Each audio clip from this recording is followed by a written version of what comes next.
अस्सलाम वालेकुम students, how are you? Fine students. Previous video जो मेरी समरी की थी, मैंने नोट की एक चीज़ कि आप लोगों का इंटरेस्ट था उसमें। तो अभी जो मैं आपके सामने रखने लगा हूँ वो है आपकी वीडियो पैराफ्रेजिंग की। जनाब, rules of paraphrasing of paragraph mostly exams में आ जाता है। Paraphrasing is kind of a different thing ना।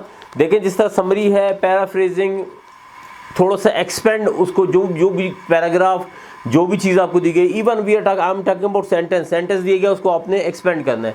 यहाँ पर रूल्स के साथ साथ हमारे पास कुछ ऐसी चीज़ें भी हैं जिससे हम एग्जांपल्स भी हैं जिससे आप लर्न आउट करेंगे कि किस तरह उसको एक्सपेंड करना है। समझ ले, दूसरे लफ्ज़ में आप समझ लें एक्सपेंड करना है।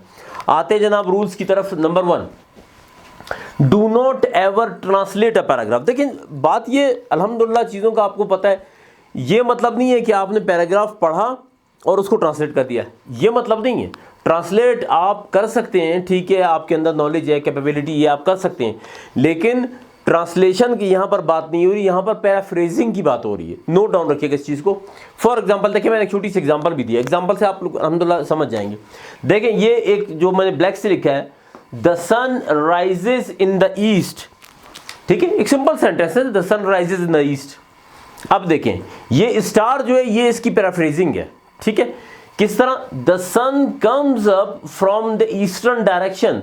देखें, ये कभी भी ट्रांसलेशन नहीं है, ये उसको एक्सपेंड किया गया है, एक उसमें खूबसूरती लाई गई। दूसरे लफ्जों में आप देखिए, एक सिंपल सा सेंटेंस है, जहां दूसरा सेंटेंस जब आप बात करते हैं उसकी, तो इसके अंदर खूबसूरती नहीं आ गई। आप खुद देखिए ना, the sun rises in the east, different thing है।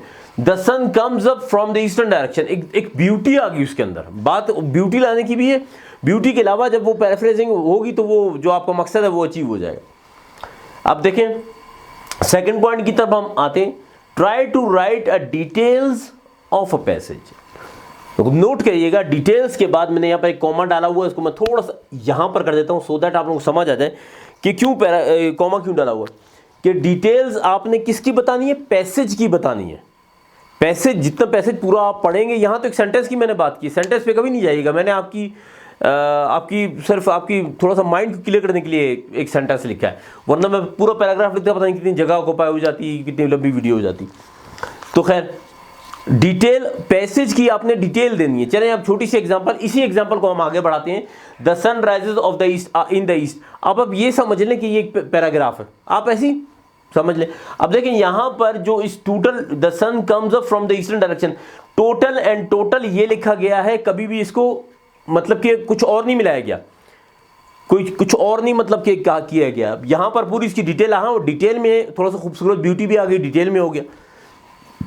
देखें, यहां पर एग्जांपल भी दी हुई है, मैंने आपको इस एग्जांपल से बताया। खैर, इससे आप देखते हैं, ये जो ब्लैक में है ये example, she completed her homework, HW बोले तो होमवर्क, ऑन टाइम। देखिए, सिंपल सी, बिल्कुल सीधे सीधे सी, कि she completed her homework on time.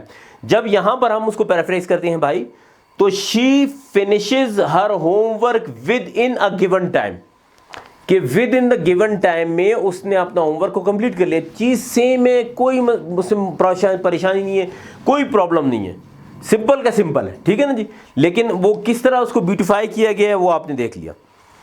अब यहां हम आते हैं, यहां देखें, यहां तो मैंने कुछ एग्जांपल्स दिए, यहां मैंने सिर्फ पॉइंट लिखे। Improve your vocabulary. वोकैबुलरी जितनी आपकी इंप्रूव होगी बेटा, उतना ज्यादा आप आगे चलते चले जाएंगे। ठीक है ना जी। अच्छा, the passage to be paraphrased must be treated as a whole. जो अच्छा सॉरी, मैं यहां पर थोड़ा सा आपकी नॉलेज में इजाफा कर दूं कि थोड़ा सा टाइम लगेगा। किस तरह, how to improve your vocabulary. देखें, जो भी चीज आपने पढ़ी है, जो भी चीज आपने मतलब जो भी वर्ड, फॉर एग्जांपल एक वर्ड आपने कहीं पढ़ लिया, देखें, आप बैठे हुए दोस्तों से गेट टुगेदर हुआ, दोस्तों ने डिस्कस कर लिया, तो वो वहाँ यार इसका ये देखते हैं, इसका ये, वो खुद उसके मुंह से भी निकल जाएगी कोई चीज़, आपके मुंह से भी।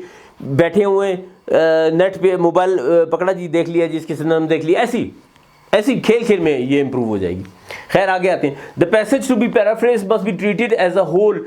मतलब जो पैसेज आपको पैराफ्रेजिंग के लिए दिया गया है वो होल हो। होल से मतलब है, आप जब पूरा पैसेज पढ़ेंगे, फिर उसकी आप पैराफ्रेजिंग करेंगे तो वो होल हो यार। इस तरह नहीं हो कि आपने आधा पढ़ा उसको पैराफ्रेज कर दिया, फिर आपने आधा पढ़ा फिर पैराफ्रेज कर दिया। अब आप नहीं पैराफ्रेज कर रहे हैं ना, पैराफ्रेज जब आप कर रहे हैं तो आप आप चलो आप चाहते हैं यार मैं थोड़ा सा और मज़ीद इसको कर दूँ, एलोबरेट कर दूँ, मज़ीद प्यारा हो जाए, तो उसमें जब आप उसको तोड़ेंगे तो वो होल नहीं रहेगा, वो टूट जाएगा। लेकिन जब आप उसको पूरा पढ़ेंगे 1 टाइम 2 टाइम 3 टाइम, फिर जब आप करेंगे तो क्या पता आप जो उसकी पैराफ्रेजिंग कर रहे हो तो उसमें नीचे वाला पॉइंट भी आ रहा हो, नीचे वाला पॉइंट भी एलोबरेट हो रहा हो किसी तरीके से। तो कोशिश करें उसको पूरा पढ़ के देन वो आप फिर करें। अच्छा, नंबर नेक्स्ट है जी, paragraph must be faithfully translated. देखिए ट्रांसलेट तो आपने करना है, फेथफुली ट्रांसलेटेड का मतलब ये है कि ईमानदारी से आपने उसको ट्रांसलेट किया हो। ऐसा ना हो बेटा कि कोई चीज़ आपसे रह गई हो, कोई चीज़ आपसे ओमिट हो गई हो, लाइक दिस। अच्छा, ये नेक्स्ट है ओमिट नथिंग। अभी देखिए मैं ओमिट की बात कर रहा था, कुछ भी ओमिट नहीं करना भाई, कुछ भी ओमिट नहीं करना आपने, ठीक है। नेक्स्ट है जी लास्ट कि intelligible with reference to the original. आपके ओरिजिनल का जो रेफरेंस है वो उसमें शो होना चाहिए पैराफ्रेज में। ये उसी टाइम मुमकिन होगा जब आप उसको पूरे पैराफ्रेज को पढ़ के, पूरे पैराग्राफ को पढ़ के फिर पैराफ्रेजिंग करेंगे। मेरे ख्याल है पॉइंट जो मैंने बताया आपने नोट डाउन किए होंगे। इसकी एग्जांपल नेक्स्ट वीडियो में आने वाली है। Don't forget to watch my the next video, क्योंकि ये जितने भी रूल्स हमने पढ़े इंशाल्लाह ताला ये सब अप्लाई होंगे इसमें। Thank you very much. अस्सलाम वालेकुम।